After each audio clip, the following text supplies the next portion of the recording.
Morning students. पिछले video में हमने डिटरमिनर्स पढ़ा था और सेकंड वीडियो में हमने टेंस स्टार्ट किया था, जिसमें हमने देखा था कि टेंस होता क्या है, टेंस कितने प्रकार के होते हैं, प्रेजेंट। और हमने प्रेजेंट टेंस में सिंपल प्रेजेंट टेंस को, प्रेजेंट इंडेफिनिट को पढ़ा था। फिर हमने past simple past tense, past indefinite tense पढ़ा था, simple future tense, simple future indefinite tense पढ़ा था। जिन्होंने वो वीडियो नहीं देखा है वो प्लेलिस्ट में उसका लिंक दिया जा रहा है, जाके देख सकते हैं। अभी हम स्टार्ट करने वाले हैं कंटिन्यूस टेंस के बारे में। सिंपल और इंडेफिनिट हमने कवर कर लिया है पिछले के वीडियो में। इस वीडियो में हम कंटिन्यूस के बारे में पढ़ेंगे और हम ये देखेंगे कि कंटिन्यूअस किसे कहते हैं। सबसे पहले तो ये समझेंगे कि कंटिन्यूअस क्या होता है। कंटिन्यूअस उसे कहते हैं जो काम कंटिन्यू चल रहा होता है। ये चाहे प्रेजेंट कंटिन्यूअस में हो या पास्ट कंटिन्यूअस में हो या फ्यूचर कंटिन्यूअस में हो। प्रेजेंट कंटिन्यूअस की अगर हम डेफिनेशन देखें तो कह रहा है एक्शन गोइंग ऑन प्रेजेंट, वह क्रिया जो प्रेजेंट में चल रही होती है, वर्तमान में जो काम चल रहा होता है उसे क्या कहते हैं, प्रेजेंट कंटिन्यूअस। पास्ट कंटिन्यूअस जो पास्ट में चल रहा था, जो काम पास्ट में चल रहा था। और फ्यूचर में जो फ्यूचर में होने वाला है, जो काम फ्यूचर में होने वाला है। सबसे इंपॉर्टेंट है हमारे लिए रूल्स देखना। प्रेजेंट कंटिन्यूअस के अफर्मेटिव का रूल अगर हम देखेंगे तो इसमें वर्ब का आईएनजी फॉर्म यूज होता है, यानी कि रीडिंग, प्लेइंग, वॉचिंग, ये सब वर्ब में आईएनजी फॉर्म है और ये कंटिन्यूअस में आता है। इसके साथ हमें helping verb is am are का यूज करना होता है, आई के साथ हमें एम का यूज करना होता है, प्लूरल नंबर के साथ आर का यूज करना होता है और सिंगुलर के साथ इज का यूज करना होता है। अगर इसके नेगेटिव रूल को हम देखें तो सब्जेक्ट इज एम आर के बाद हमें नॉट का यूज करना होता है, हेल्पिंग वर्ब के बाद ही हमें, ऑक्सिलरी वर्ब के बाद ही हमें नॉट का यूज करना होता है, प्लस वर्ब का आईएनजी फॉर्म होता है और ऑब्जेक्ट होता है। इंट्रोगेटिव में सबसे पहले ऑक्सिलरी वर्ब आता है, इज एम आर आता है, फिर सब्जेक्ट आता है, फिर वर्ब का फर्स्ट फॉर्म आईएनजी और ऑब्जेक्ट। इंट्रोगेटिव नेगेटिव भी सेम होता है, रूल सेम होते हैं इसके। तो आपके लिए रूल्स को याद करना सबसे ज्यादा इंपॉर्टेंट है। रूल्स में वर्ब को ध्यान देना। जैसे कि आपने सिंपल प्रेजेंट टेंस के साथ इसे पढ़ सकते हैं, लेकिन वहां पे क्या था, वहां सिर्फ is am are auxiliary verb आया था, लेकिन कंटिन्यूअस में क्या होता है कि वर्ब आता है। ठीक है, तो वर्ब में आईएनजी फॉर्म सिंपल में था, जबकि इंडेफिनिट में वर्ब का फर्स्ट फॉर्म था, लेकिन कंटिन्यूअस में कौन सा फिर फॉर्म है, कंटिन्यूअस में भी वर्ब का आईएनजी फॉर्म है। अब अगर हम पास्ट कंटिन्यूअस की बात करें तो पास्ट कंटिन्यूअस में भी गोइंग ऑन पास्ट, जो काम पास्ट में भूतकाल में चल रहा था उसे हम कहते हैं पास्ट कंटिन्यूअस टेंस। ठीक है, अगर इसके अफर्मेटिव रूल को देखेंगे तो होता है subject was were plus verb में आईएनजी फॉर्म प्लस ऑब्जेक्ट। ठीक है, यहां भी कंटिन्यूअस में वर्ब का आईएनजी फॉर्म ही रहता है, बस ये चीज हमें याद रखना है। जबकि जब हम इंडेफिनिट पढ़े थे, पास्ट इंडेफिनिट पढ़े थे, तो पास्ट इंडेफिनिट में वर्ब का सेकेंड फॉर्म यूज होता है, वर्ब का सेकेंड फॉर्म यूज किया जाता है। जैसे गो का वेंट होगा ना, तो वेंट यूज किया जाता है। ठीक है, तो कंटिन्यूअस के अफर्मेटिव का रूल होगा सब्जेक्ट वॉज वेयर, वर्ब में आईएनजी प्लस ऑब्जेक्ट। जैसे ही वॉज प्लेइंग आईएनजी। ठीक है, नेगेटिव में subject was were plus not plus verb का first form ING plus object. Interrogative में वॉज वेयर पहले होगा प्लस सब्जेक्ट प्लस वर्ब में आईएनजी फॉर्म प्लस क्या होता है, ऑब्जेक्ट होता है। ठीक है, इंट्रोगेटिव नेगेटिव का ये रूल होता है। ये रूल्स बहुत इंपॉर्टेंट है। अगर ये रूल याद रहेगा ना आपको, तो फिर आसानी से आप एमसीक्यूज जब सॉल्व करेंगे तो आपको ये समझ में आएगा कि वर्ब का आईएनजी फॉर्म आ रहा है तो ये कंटिन्यूअस में होगा, वर्ब में एस फॉर्म आ रहा है तो ये इंडेफिनिट में, प्रेजेंट इंडेफिनिट में होगा, वर्ब का सेकेंड फॉर्म है तो ये पास्ट इंडेफिनिट होगा। तो आप वर्ब से पहचानेंगे कि ये कौन से टेंस में है। उसके बाद हेल्पिंग वर्ब वगैरह आप आसानी से कर पाएंगे, लेकिन इसके लिए जरूरी है कि आपको रूल्स याद होना चाहिए। फ्यूचर कंटिन्यूस में आएंगे तो जो काम फ्यूचर में चल रहा होगा, जो काम फ्यूचर में चल रहा होगा, ठीक है। तो फ्यूचर कंटिन्यूस में क्या होता है, सेल विल के साथ बी का यूज करना होता है। सेल विल के साथ कंटिन्यूस में हम किसका यूज करते हैं, बी का। अगर किसी सेंटेंस में सेल और विल के साथ बी आता है तो हमें ये समझना है कि ये फ्यूचर कंटिन्यूस टेंस है, तो उसमें भी वर्ब का आईएनजी फॉर्म ही यूज होता है, यानी कि पास्ट में भी आईएनजी फॉर्म, प्रेजेंट में भी आईएनजी फॉर्म और फ्यूचर में भी आईएनजी फॉर्म, ठीक है। जैसे she will be waiting at this time tomorrow, ठीक है। नेगेटिव में देखेंगे सब्जेक्ट सेल विल नॉट के बाद बी लगता है, ये चीजें ध्यान में रखनी है हमें। नॉट के बाद बी आता है, प्लस उसके बाद आता है वर्ब का आईएनजी फॉर्म। इंट्रोगेटिव में सेल विल पहले आता है, फिर आपका सब्जेक्ट आता है, फिर आपका बी आता है, फिर वर्ब का आईएनजी फॉर्म आता है, ठीक है। ये था आपका कंटिन्यूअस, प्रेजेंट, पास्ट और फ्यूचर। अब हम देखेंगे परफेक्ट को, ठीक है। परफेक्ट क्या होता है, सबसे पहले अगर हमसे परफेक्ट की बात करें तो परफेक्ट का मतलब होता है जो काम पूर्ण रूप से हो चुका है, यानी कि जो बाकी नहीं है, कंप्लीट हो चुका है, डन, जिसे आप कहते हो डन। मैंने काम को क्या कर दिया, डन कर दिया, खत्म कर दिया, ठीक है। परफेक्ट में आपको वर्ब के थर्ड फॉर्म का यूज करना होता है, चाहे प्रेजेंट परफेक्ट हो, चाहे पास्ट परफेक्ट हो, चाहे फ्यूचर परफेक्ट हो। आपको याद रखना है कि जैसे ही वर्ब का थर्ड फॉर्म आया, वर्ब का थर्ड फॉर्म आया, वो क्या है, परफेक्ट टेंस है। जैसे कि प्रेजेंट परफेक्ट क्या कहता है, ये बहुत सारे क्रियाओं के लिए यूज होता है। अगर अफर्मेटिव का रूल हम देखें तो सब्जेक्ट इसके साथ हैव और हैज का यूज होता है। जैसे फर्स्ट और सेकंड फॉर्म के साथ, फर्स्ट और सेकंड फॉर्म के साथ हमें हैव का यूज करना होता है और थर्ड फॉर्म के साथ हमें हैज का यूज करना होता है। प्लस आता है वर्ब का थर्ड फॉर्म और प्लस आपका ऑब्जेक्ट आता है। निगेटिव में क्या होता है, हैज और हैव के बाद नॉट का यूज करना होता है और इंट्रोगेटिव में सबसे पहले हैव और हैज का यूज करना होता है।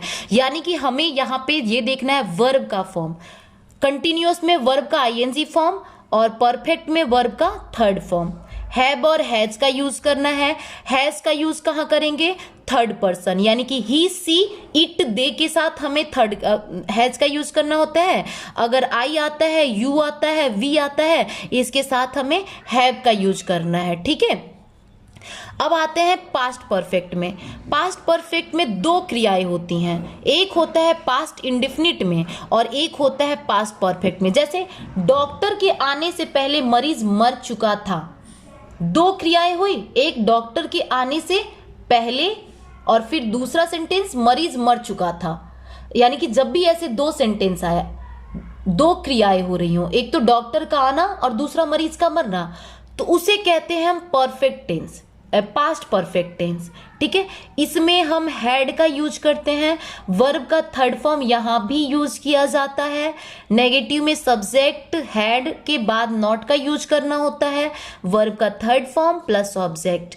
इंट्रोगेटिव में सबसे पहले आप हेल्पिंग वर्ब का यूज करोगे, हैड का यूज करोगे, फिर आपका सब्जेक्ट आता है, वर्ब का थर्ड फॉर्म आता है, ऑब्जेक्ट आता है। इंट्रोगेटिव नेगेटिव में हैड, फिर सब्जेक्ट, उसके बाद नॉट का यूज करते हैं, फिर वर्ब का थर्ड फॉर्म, फिर ऑब्जेक्ट। इस तरीके से पास्ट परफेक्ट में आपने क्या देखा, दो क्रियाएं हो रही हैं। एक हो रही है, एक मरीज डॉक्टर के आने से पहले मरीज मर चुका था, तो एक डॉक्टर का आना, दूसरा मरीज का मरना। इसमें हैड का यूज करना है और वर्ब के थर्ड फॉर्म का यूज करना है। अब आता है future perfect tense. Future perfect tense ये कहता है, स्पीकर जो कह रहा होता है एज्यूम करता है, मतलब सोचता है, कल्पना करता है कि भविष्य में वो यह काम पूरा कर लेगा, भविष्य में वह यह काम क्या कर लेगा, पूरा कर चुका होगा, ठीक है। अगर उसे टीचर बनना है तो वो टीचर बन चुका होगा, ये वो फ्यूचर परफेक्ट टेंस में एज्यूम किया जाता है। बस ये चीजें देखिए, डेफिनेशंस भी माइंड में रखना बहुत जरूरी है अगर आपको क्वेश्चन सेंटेंस को समझना है, क्योंकि सेंटेंस ज्यादातर या तो वर्ब से या तो हेल्पिंग वर्ब से, इन्हीं से रिलेटेड पूछता है।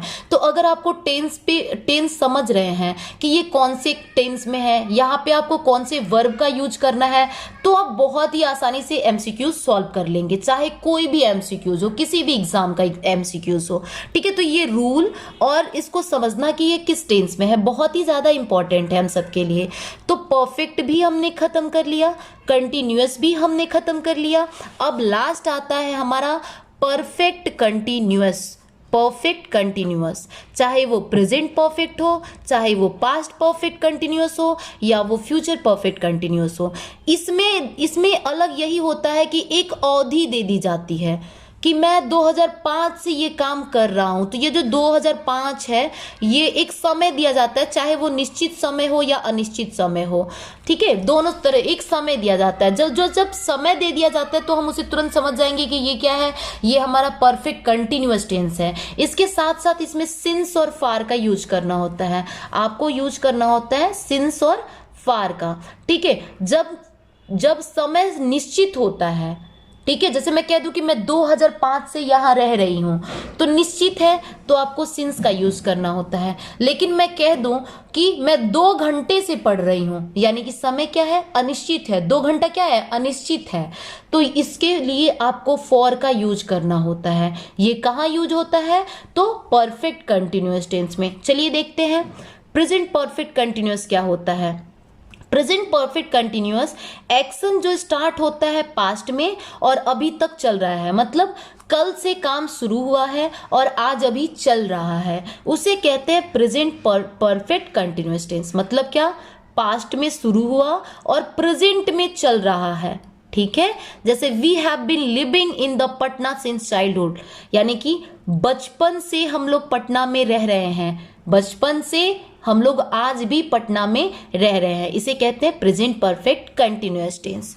रूल है, सब्जेक्ट आता है, हैज और हैव आता है, हैज और हैव के साथ, हैज और हैव के साथ यहाँ पे बिन का यूज किया जाता है, सॉरी, हैज और हैव के साथ यहाँ पे बिन का यूज किया जाता है, प्लस वर्ब का आईएनजी फॉर्म। याद रखना, प्रेजेंट परफेक्ट कंटिन्यूअस में भी आपको वर्ब का आईएनजी फॉर्म यूज करना होता है, प्लस हैज या हैव बीन के साथ, हैज या हैव बीन के साथ, हैव के साथ आपको बिन का यूज करना होता है।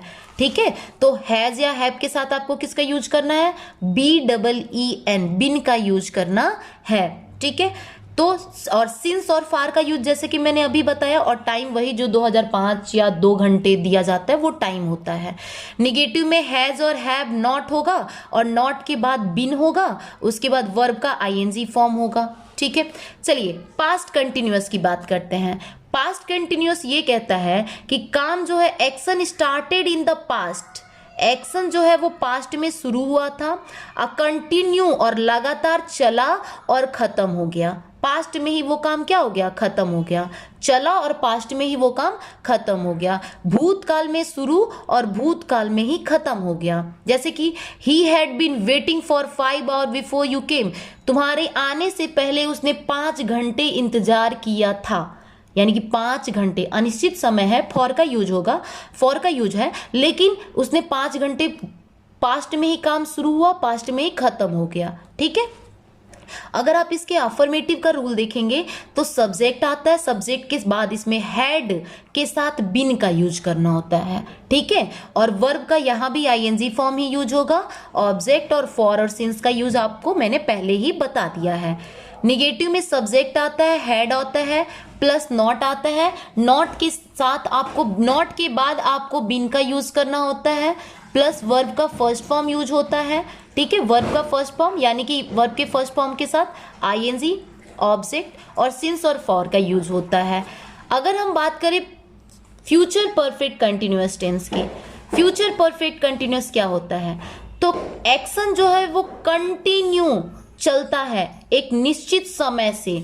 ठीक है, और एक निश्चित समय दिया जाता है कि मैं आज से काम को शुरू करके 2021 या 2022 या 2023 तक मैं काम को फिनिश कर दूंगी। मैंने एक एग्जिट समय दे दिया कि अभी से शुरू करके 2023 तक मैं क्या कर दूंगी, कंप्लीट कर दूंगी। ठीक है, तो एक पॉइंट दे दिया जाता है और सर्टेनली अभी निश्चित समय के साथ, भविष्य के किसी समय तक ये काम जारी रहेगा।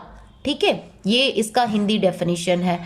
जैसे कि by the end of this year, यानी कि इस साल के लास्ट तक, I shall have been living here, मैं यहां रहूंगा फॉर 5 ईयर। ठीक है, अब देखिए इसका रूल होता है, सब्जेक्ट विल या सेल का यूज करते हैं सब्जेक्ट के साथ, प्लस हैव के साथ बिन का यूज होता है और वर्ब का आईएनजी फॉर्म यूज होता है। अभी सिंस और फॉर का यूज मैंने आपको ऑब्जेक्ट के बाद सिंस और फॉर का यूज करते हैं, उसके बाद जो टाइम दिया होता है 2 आवर 2005 जो भी टाइमिंग दिए होते हैं उसका यूज हम करते हैं। निगेटिव अगर हम देखें, निगेटिव का रूल तो होता है सब्जेक्ट विल या shall plus not plus have के साथ बिन का यूज करते हैं।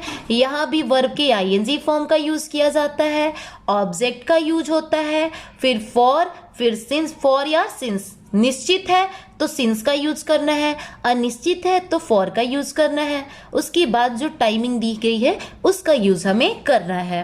तो इस तरीके से अभी आपने बहुत ही क्विकली टेंस को पढ़ लिया। टेंस को आपने अपने एग्जाम पर्पज से पढ़ा है, जिसमें आपको रूल्स यानी कि जिससे रिलेटेड आपको एमसीक्यू सॉल्व करने हैं, सिर्फ उन्हीं चीज़ों को हमने फोकस करके इसमें देखा है, इस वीडियो में हमने देखा है। जैसे कि अगर आप प्रेजेंट इंडेफिनिट की बात करें तो वहाँ पे आपको वर्ब का फर्स्ट फॉर्म यूज करना है, लेकिन अगर आप पास्ट इंडेफिनिट की बात करें तो वहाँ पे वर्ब का सेकेंड फॉर्म यूज करना है। अगर आप फ्यूचर इंडेफिनिट का देखे हैं तो वहाँ भी वर्ब का फर्स्ट फॉर्म यूज करना है। अगर आप प्रेजेंट कंटिन्यूअस देखेंगे तो वहाँ वर्ब का आईएनजी फॉर्म आपको यूज करना है। पास्ट कंटिन्यूअस में भी वर्ब का आईएनजी फॉर्म आपको यूज करना है। फ्यूचर कंटिन्यूअस में भी वर्ब का आईएनजी फॉर्म आपको यूज करना है। अगर आप परफेक्ट की बात करेंगे, चाहे प्रेजेंट परफेक्ट हुआ तो वहाँ पे वर्ब का थर्ड फॉर्म यूज किया जाता है। अगर आप पास्ट परफेक्ट की बात करेंगे तो वहाँ भी वर्ब का थर्ड फॉर्म यूज किया जाता है।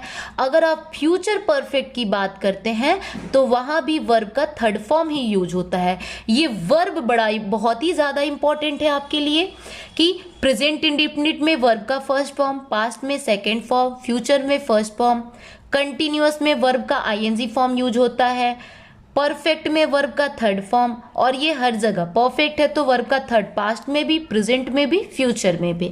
आई होप कि आपको वीडियो अच्छे से समझ में आ रहा होगा। ठीक है, अब हम टेंस की बात, टेंस और डिटरमिनर को पढ़ने के बाद से इनसे रिलेटेड बहुत सारे एमसीक्यूज क्लासेस करेंगे। उसके बाद हम लोग मोडाल्स पढ़ेंगे जो कि हमारे जेएलओ के सिलेबस में है। ठीक है, यानी कि इसके एमसीक्यूज प्रैक्टिस टेंस और डिटरमिनर की एमसीक्यूज को करने के बाद हम लोग जस्ट मोडाल्स की क्लासेस शुरू कर देंगे। Thank you.